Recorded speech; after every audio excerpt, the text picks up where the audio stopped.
আপনিও কি চাইছেন আপনার কম্পিউটার বা ল্যাপটপের স্ক্রিনটিকে রেকর্ড করতে, যেখানে একটি প্রজেক্ট বানিয়ে কাউকে দেখাবেন বা প্রজেক্টটি আপনি ভিডিওর মাধ্যমে ইউটিউবে আপলোড করবেন। যেভাবে ইউটিউবাররা ভিডিও বানিয়ে থাকে কোনো একটি স্ক্রিনের রেকর্ডের মাধ্যমে আপনাকে কোনো কিছু দেখিয়ে থাকে। তো চলুন আজ দেখে নেব এই ভিডিওর মাধ্যমে যে কীভাবে আপনার কম্পিউটার বা ল্যাপটপের স্ক্রিনকে রেকর্ড করবেন, তাও আবার কোনো রকম অ্যাপ্লিকেশন ইনস্টল না করেই। তো কীভাবে করা যায় এটি, তো আমাদের চ্যানেল নতুন হয়ে গেলে চ্যানেলটিকে সাবস্ক্রাইব করে রাখুন এই ধরনের নতুন নতুন টিপস এবং ট্রিক্স পাওয়ার জন্য, যেটা মোবাইল, ল্যাপটপ, কম্পিউটার বা টেকনিক্যাল সমস্ত ধরনের ইনফরমেশান পাওয়ার জন্য। তো চলুন কীভাবে দেখা যাক। তো আমরা প্রথমে উইন্ডো ওপেন করেছি, তো উইন্ডোতে ওপেন করে কিন্তু এখানে এটি কাজ করবে না। এখানে কিন্তু যে অ্যাপ্লিকেশনগুলো ইনস্টল থাকে সেখান থেকে কিন্তু পুরোপুরি কম্পিউটারটা স্ক্রিন রেকর্ড হয়। তো আমরা শুধুমাত্র দেখাবো যে কোনো কিছু প্রজেক্ট যেখানে মানে কোনো কিছু ধরলাম আপনি ওয়েবসাইটকে প্রমোট করছেন, মানে কীভাবে সেখানে অনলাইন অ্যাপ্লিকেশন হয় বা কোনো ওয়েবসাইট থেকে যেভাবে মানে কোনো কিছু দেখাতে চান, তো সেই মাধ্যমে কিন্তু আপনাদেরকে কোনো একটি ব্রাউজারে যেতে হয়। তো গুগল ক্রোম ব্রাউজার একটি খুবই পপুলার ব্রাউজার।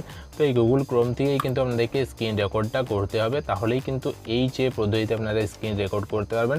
আদার্স ওয়ে আপনাদেরকে অন্য অ্যাপ্লিকেশন ইউজ করতে হবে। তো চলুন গুগল ক্রোমে গিয়ে আপনাদেরকে সার্চ করতে হবে, যেখানে কিবোর্ডে যাবেন। তো কিবোর্ডে গিয়ে আপনাদেরকে যে উইন্ডো বাটনটি দেখতে পাবেন, কিবোর্ডে উইন্ডো বাটন থাকে, সেই উইন্ডো বাটন সাথে জি, উইন্ডো প্লাস জি, মানে দুটো বাটনকে একসাথে আপনাদেরকে প্রেস করতে হবে। তাহলেই কম্পিউটার স্ক্রিনে দেখবেন নতুন একটি যে উইন্ডো ওপেন হয়ে যাবে, মানে উইন্ডো না, একটি পপ আপ ওপেন হয়ে যাবে। যেখানে আমি উইন্ডো বাটনটি এবং জি বাটনটিকে আমি প্রেস করব একসাথে। উইন্ডো আর জি দুটোকে একসাথে প্রেস করলেই দেখতে পাবেন, যেখানে এই দেখতে পাচ্ছেন একটি পপ আপ ওপেন হয়ে গেছে। যেখান থেকে কিন্তু এখানে আমি কোনো রকম কিন্তু অ্যাপ্লিকেশান আমি ইনস্টল করে রাখিনি, যার মাধ্যমে যে আমি দেখাবো আপনাদেরকে যে সেই অ্যাপ্লিকেশানটি ইনস্টল করে আপনারা করতে পারবেন। তো আপনারা শুধুমাত্র উইন্ডো এবং জি বাটনটি ওপেন করলে দেখতে পাবেন এখানে কিন্তু স্ক্রিন রেকর্ডের এই অপশান চলে আসছে। এরপরে এখানে মাউস নিয়ে গিয়ে আপনি এখান থেকে রেকর্ড স্টার্ট করতে পারবেন।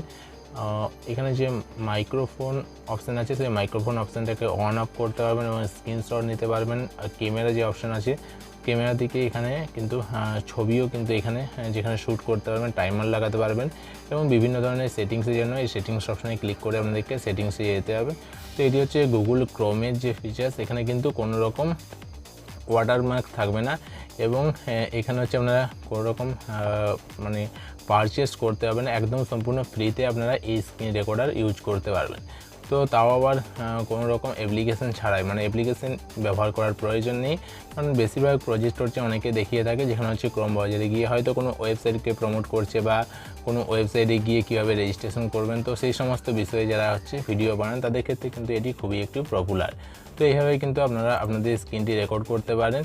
তো চলুন কীভাবে স্ক্রিন রেকর্ডার করা যায়। এই যে স্ক্রিন রেকর্ড যে অপশানটি আছে, এখানে ক্লিক করে আপনাদেরকে কিন্তু স্ক্রিন রেকর্ড করতে হবে।